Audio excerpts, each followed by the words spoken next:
저는 9살 외동 아들을 키우며 사는 돌싱입니다. 지금 만나는 남자친구와 결혼을 생각하며 같이 살고 있는데 혹시 저의 재혼이 아이에게 또 다른 상처가 되지 않을까 걱정되고 망설여져요.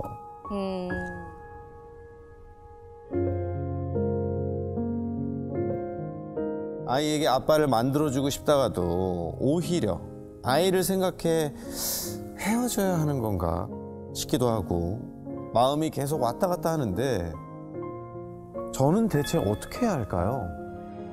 라고 사연을 보내주셨어요.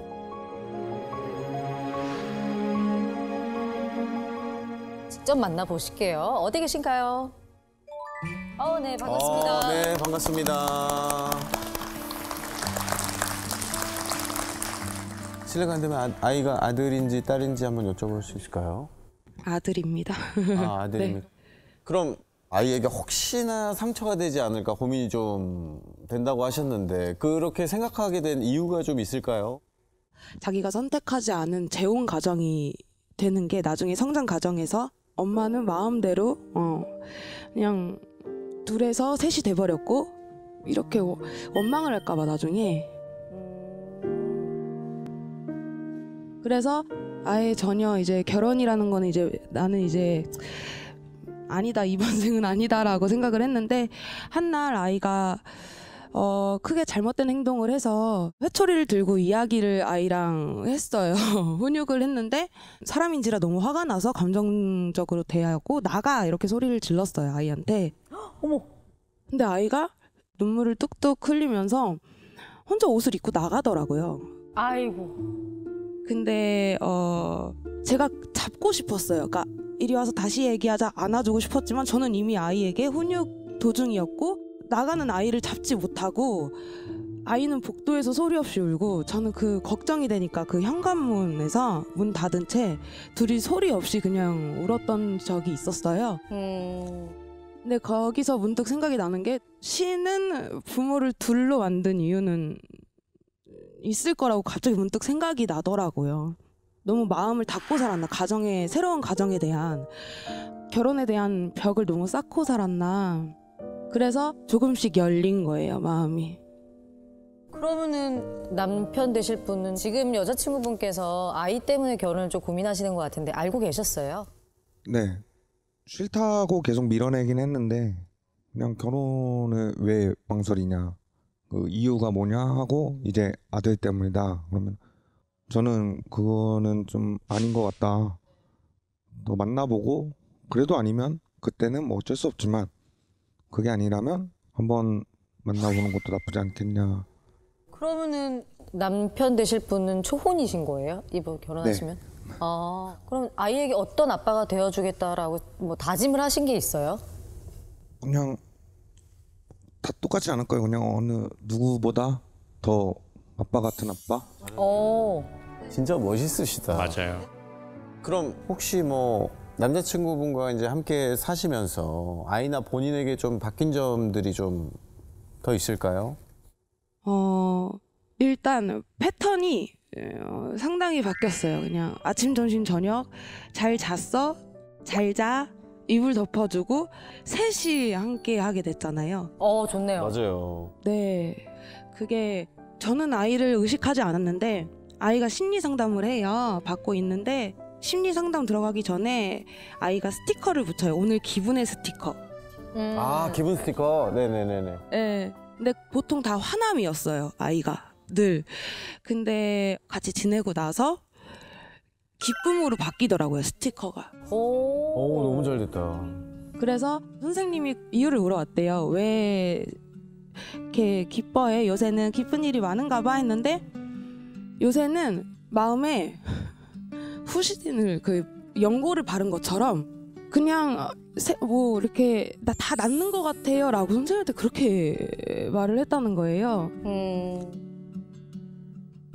그러니까 아빠의 부재가 좀 많이 상처로 여겨졌었나 봐요. 네.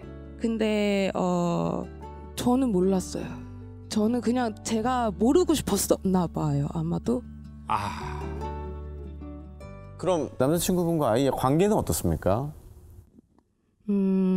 같이 캠핑도 다니고요. 아이가 뭐만 하면은 삼촌한테 사달라 해야지, 삼촌한테 해달라 해야지 이런 사이예요. 삼촌이라고 아직 호칭을 네, 하는군요. 아드님한테는 어떤 호칭으로 부르세요? 저는 아들이라 합니다. 아, 벌써 아들이라 하시는구나. 그럼 엄마가 만약에 아드님을 막 혼내시면 삼촌한테 달려가요? 아직 그러진 않아요. 그러니까 어색해서 아이를 다루는 게 처음이니까 제가 화를 내면 혼자 조용히 나가더라고요. 아, 화내면 그 공간에서 피하는구나. 네. 내가 만약에 화를 내면 아들한테 그냥 괜찮냐라고 한마디만 해줘라. 이렇게 그럼 고맙겠다 했어. 본인이 화를 안 낼 생각은 안 하고 역시 근본 해결사.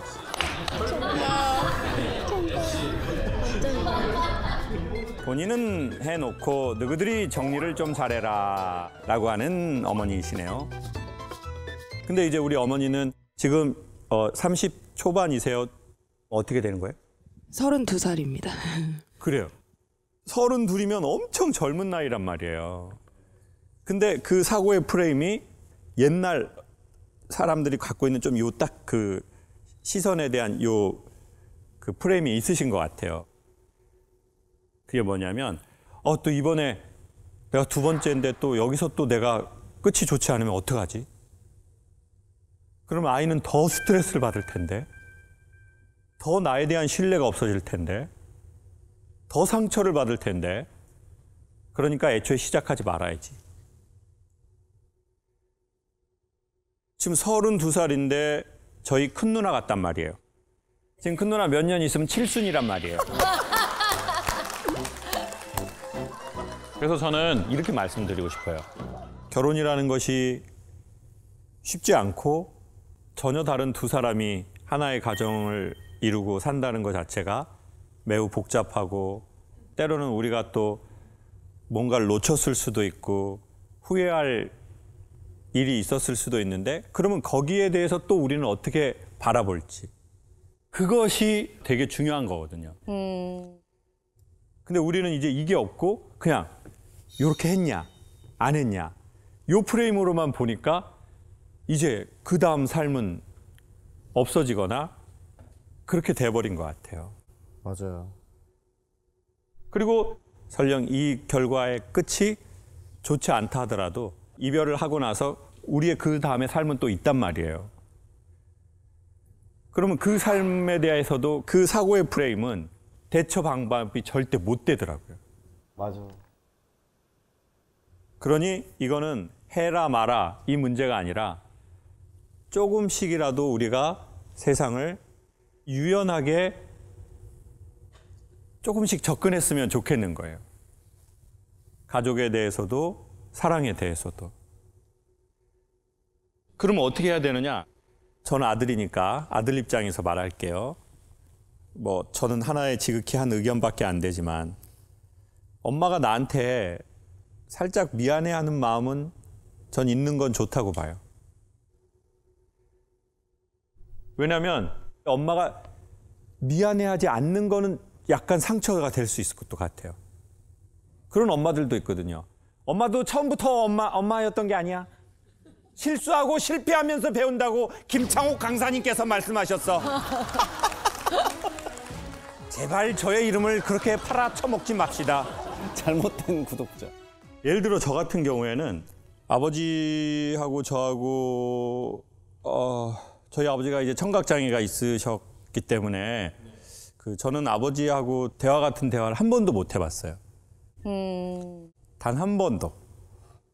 그래서 사실 저는 아버지라는 단어를 제가 잘 몰라요. 그게 무슨 말인지를. 근데 어느 날 전화가 왔어요. 여보세요? 그랬더니 제주도에 있는 어떤 치과래요. 아버지가 누구누구 씨 맞으세요? 그러더라고요. 그래서 예, 저희 아버지입니다. 뭐 왜 그러세요? 그랬더니 저희 아빠가 거기에 임플란트 하러 오셨는데 치료비를 저한테 낼 수 있겠냐고 물어보라고 전화를 하라고 했다는 거예요. 저희 집이 자식이 6명인데 왜 내가 아다리가 됐을까? 아버지의 다리의 줄임말이죠, 아다리. 그래서 제가 하겠습니다. 잘 부탁드릴게요. 그리고 전화를 딱 끊으려는데 그런데요, 할아버지가 전화 받고 달래요. 그러는 거예요. 저희 아버지 귀 안 들리시는데 전 아버지랑 통화해 본 적이 없거든요. 단 한 번도. 바꿔주세요. 귀가 안 들리시면 소리를 크게 하시거든요. 전 가만히 있고. 막둥이냐! 아버지라! 미안하다.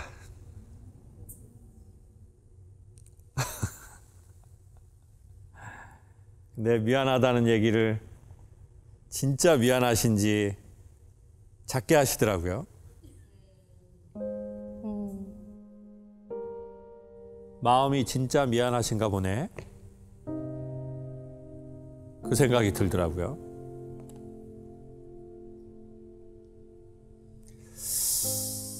의도적이진 않았지만 언젠간 아버지가 미안하다고 얘기해야 된다고 생각을 하고 자란 것 같아요. 아빠는 엄마한테 미안하다고 해야 돼. 그리고 자식들한테 미안하다고 해야 돼. 마찬가지예요. 그래, 엄마가 이랬건 저랬건 아들아 미안하다. 근데 이걸 맨날 말로 할 필요 없어요. 가족은 눈빛으로도 알고 얼굴 표정으로도 알고, 그렇지만 언젠가 중요한 포인트에서 말해줄 필요는 있겠죠. 엄마가 매우 미안하게 생각하고 있다. 그게 엄마의 가슴에 큰 돌이 되었다.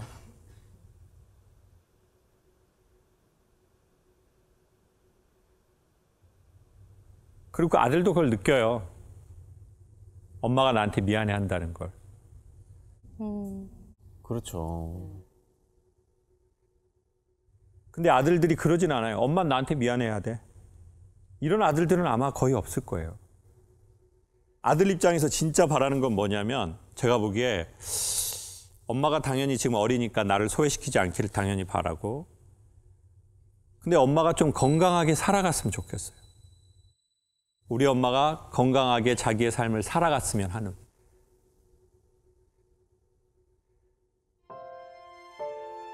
누군가와 그래도 조금 나긋나긋한 좋은 관계로.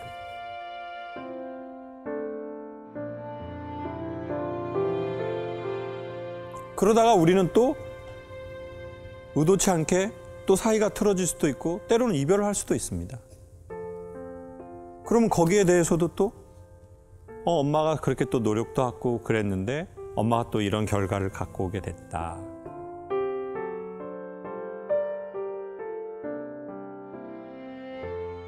저는 그런 방향이 더 좋은 것 같아요. 너무 아무것도 두려워서 하지 못하는 것은 비추 같습니다. 지금 찾아온 것이 매우 진솔하고 괜찮은 사랑이라면 저는 주사위를 던져보시라고 말하겠습니다.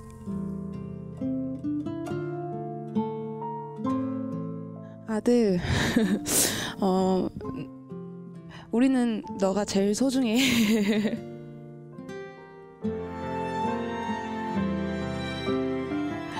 사랑해.